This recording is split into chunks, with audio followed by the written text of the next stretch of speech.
Criminal-minded media listeners, welcome to episode 6 of Chased, the Billy Chase story. Today I sit down with the author and executive producer of this podcast, Lennie Grimaldi. Lennie wrote the book Chased, which this podcast is based on. For the next few episodes, I did a wide-ranging interview with Lennie and his experience writing and reporting on this important story that came to define Bridgeport, Connecticut in the 80s and 90s. Lennie Grimaldi, journalist, raconteur, politician maybe? Call me anything you want. Just throw it against the wall, see what sticks. We've taken this audio journey of Billy Chase's life and where this ultimately ends up and where we both knew it would end up is Billy tragically taking his own life. In order to talk about this, you being the journalist and author and writing the book Chased, you wrote some passages that I think are very important that will cover what happened to Billy, and we can talk about that. So I want to read you some of this. Cunning, funny, engaging, tragic. Billy Chase was all those things. He was a police officer who went where no undercover cop had gone before, infiltrating a faction of the Gambino crime family in Connecticut. And that was just one piece to a short, dizzying law enforcement career behind a life of aliases to take out bad guys. Tell me about Billy Chase and why you felt it was important to just write this book. He was alone. He was an island. He was a young man who did the dirty work for white law enforcement officials that didn't look after him. He's engaging, intriguing human being, funny, cunning, all the things that I wrote about, to the point where he lost sight of himself because of the work he was doing. When the kind of deep undercover work that he did was consuming, and understand it was a life of aliases. It wasn't just one case after another. He was juggling multiple cases at the same time. So he didn't know who he actually was. He couldn't be Billy Chase. I mean, he effectively ceased to exist as his birth name because one day he was doing this Jamaican patois, infiltrating a Jamaican gang. And the next day he was trying to infiltrate a faction of the Gambino crime family, as this, slick-talking, drug dealer who could help them make money. And then he would be working on Dominican gangs. It took its toll. He talked to me about, waking up not knowing who I was. Who's the real me? It's hard to know. He knew it was catching up with him. He was a man who didn't allow a lot of people into his life because it was hard. How was he going to explain people who he was? Billy had this gigantic hole in his heart that I think he needed to fill on some level. I think the work he did in law enforcement on some level helped to fill that hole. But I think the thing he really wanted to fill his heart more was his relationships with women. And Billy hated to be alone. He was so alone so often in his professional life that he felt like in his personal life, he wanted to be made whole on some level. And he had trouble with relationships. Many, many relationships went sour because he unfortunately didn't know who he was day to day. Think about waking up. Who am I today? I gotta be this person and that person, this person. And then when it all crashes and you're all alone, he was a very, very young man when he was done with law enforcement because of the death threats and he had to get out. Staggering to think about, and it was also at a time where this conversation about mental health was non-existent. So there was no services for undercover police officers, in any shape or form. It was actually the opposite. They kind of wanted you away from the force, right? Yeah, who and in a weird, strange way, he became a burden to the people he made look good. Think about that. He did the work. He was like a human missile. They pointed him in a direction to go into places no one else wanted to do, and he was willing to do it. And then they threw him under the bus when he needed help. And no one never ever stopped to think, what are we doing to this guy? What's going to happen to him when he's done? And he's a man in his early 30s, mid 30s. He's done, and no one looked after him. It's I address it in the book when people have information on mob guys or drug dealers who are part of that particular life and system. They have this witness protection program, right? At least there's something there. There's no witness protection program for cops who are on the run from guys he's putting away or coming out of jail and want to kill him. And particularly back then, back in the, I'm talking about, 35 years ago to 30 years ago, there was nothing. It was very callous. And unfortunately, it wasn't just Billy. Other people suffered as a result of it. Because if somebody had looked after him, his work could have been more complete, and others could have learned from that whole particular process of what he went through if there was some safety net for him. There wasn't. There was no safety net for him at all. This next passage gets us to what was Billy's end. His career became a curse. Death threats, a disconnection with his own identity forced him to retire in his early 30s. Life haunted him. Relationships suffered. And in the end, he took his own life. A bullet in his brain after attempting to take the life of his former fiancée. Can you tell me the story, what ultimately happens when Billy goes down to Florida and he takes his life? So I think in going to the Jacksonville area of Florida, North Florida area, he's trying to, one, find a place of solace, to feel safe. His parents were down there. He had some relatives there. So why not relocate? He's a guy who leaves the department. There were no awards. There was no award ceremony for Billy Chase. There was nothing. Dude, you're done. Death threats, get out of town. And that was it, right? He had no one to look after him, so he went back to a place he felt safe harbor. And you start over as a young man. Small pension. I mean, he could barely live off of it.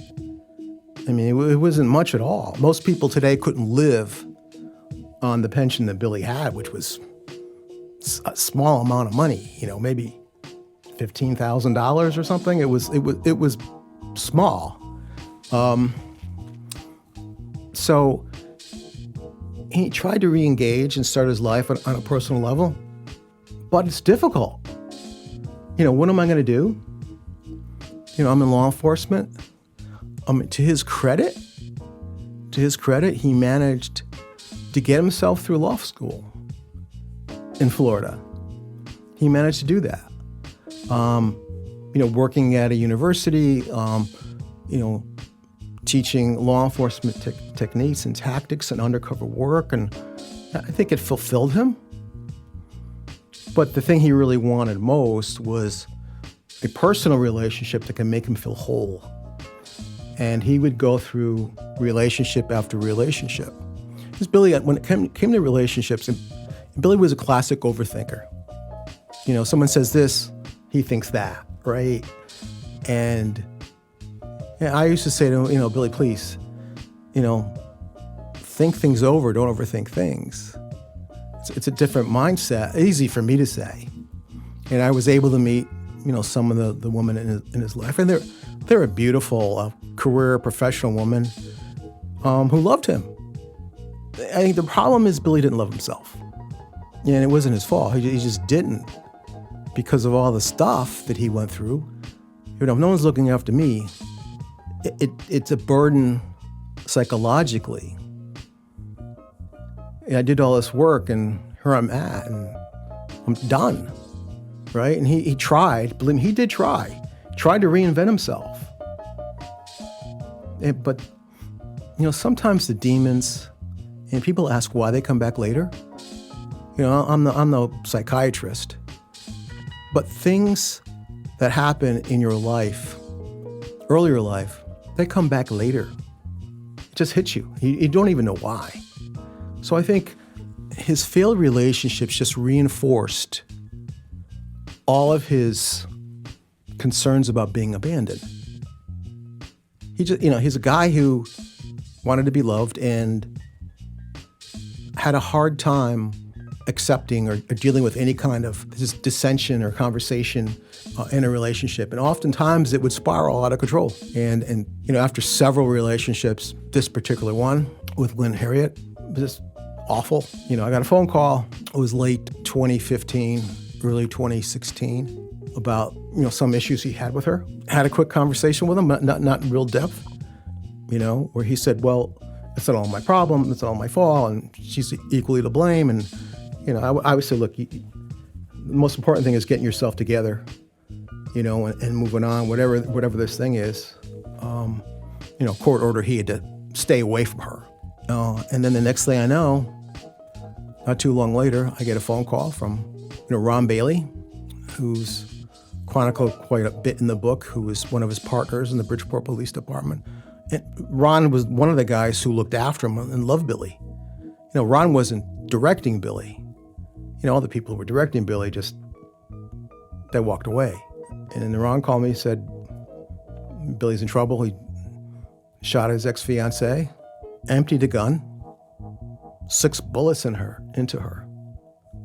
He put 6 bullets into her, reloads the gun, puts it to his head and blows his brains out. And she survives. With what quality of life, who knows? Obviously didn't hit enough major arteries or any major arteries to take her life, but think about having 6 bullets in you, surviving it, what kind of quality of life does she have? And so it was a sad end. And the thing about Billy is, we're having this conversation, one of the things he really wanted more than anything else is to have his story told on a larger level. We did, the book came out, 1993, 94, and, we promoted it. Had some decent play. He just wanted a larger platform to talk about what he went through so others didn't have to go through it. And for him, I felt on some level why I took the project on. I saw a man who was hurting and needed some peace in his life. When I was interviewing him in the early days of our book project, and he was freshly removed from all of that. On the job, he was kind of larger than life. He was this superhero figure. And what does that really mean if no one's there to support you and provide a safety net? But he was very emotional when he spoke to me. He was beaten up, just too many fights with crackheads, a lot of medication. His hands were constantly swollen. Billy was a 6'3", 6'4" guy, martial arts background, could take care of himself. But I'm looking at this man who's like 33 or 34 years old, and his body's broken. And then I'm wondering, how broken is his mind? I think what happened with Billy is episode after episode, it just got more difficult for him to try to find a place of who am I, and to experience joy. Billy stopped experiencing joy in his life. At that point, when he was down in Florida, was there ever any conversation that even now removed from the police department, and the police department is not going to offer any resources, that maybe he should go talk to somebody? Did you guys ever talk about the idea of therapy or anything that he could do? Yes, I think he was reluctant. I think for him, it was a lot easier to open up with someone like me. It's amazing how many people will lie to their therapists because they can't get it, they can't puke it up. They can't puke it up because they fear they're going to be judged in some manner. But, his story is, understand that he worked for the Bridgeport Police Department, assigned to federal agencies.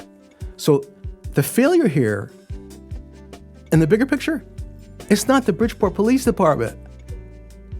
It's federal officials in the FBI, in the DEA, who just used him.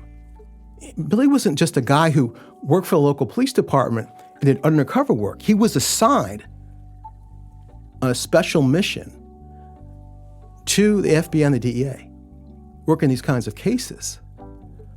And they were extraordinary cases. So the failure here, if you want to say there's a failure with the Bridgeport Police Department, there's an equal or more failure with the people he was being supervised and directed in the federal government. In the course of working on the book, did you talk to any of the officials who, let's call it, were above Billy?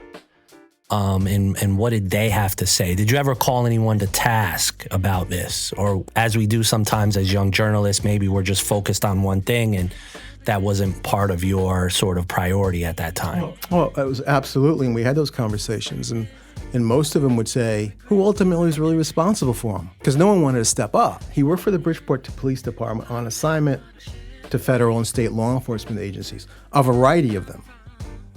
So everyone had a little piece of Billy Chase. Every one of them. And so what piece do you want me to hang on? That would be the response. What's the piece I'm responsible for taking on? And I would say, well, he's a complete human being, isn't he? He's just not pieces. And so they saw him as pieces that they could use. Some of it not malicious, some of it not malicious at all. But he's willing to do the work, the dirty work no one else wanted to do. And what are they going to say? My God, yeah. And it was incredible, the kinds of cases he broke that no one else was able to do. So I think he was spread so far around that no one wanted to take responsibility. It's an interesting construct, right? Because I think traditionally when you've seen similar things, Donnie Brasco or any sort of undercover work, right? There's this, for a lot of the, let's call it Hollywood stories, or people who write the books, it's this one mission, right? It's like, I'm going after and I'm going to go inside this one Italian mob family, or I'm going to go in a biker gang, right? And to your point, there was a sort of schizophrenic element to this, right? Talk a little bit about why was Billy Chase so good at this? Where did that come from? He was a chameleon. He had a gift to transpose himself into places no one else could do. He had a great, amazing gift for gab. I mean, the sessions I've had with him, yeah, there was the sensitive, deep part of Billy Chase, the tormented, demonic side of the work. But my God, when he was funny as you can get. I mean, his sense of humor was staggeringly hysterical. He just had an amazing gift, and he was able to leverage that into sizing up with people he could relate to in a way that they could sense how persuasive this guy was. And he was very, very persuasive. I had a special kind of relationship with him in that I think he felt like he could puke up everything on me. And I wasn't going to judge him, and Ron Bailey as well, and a few others. But I think for the most part, Billy reached a point where he felt like he had to put on a show, because his whole life was putting on a show. Why? Based on survival. If someone was able to skunk out that that he was a cop, he was a phony, he was this or that. He was done. He had this gift of believability that sank into people. I've been thinking about something recently and looking at this story.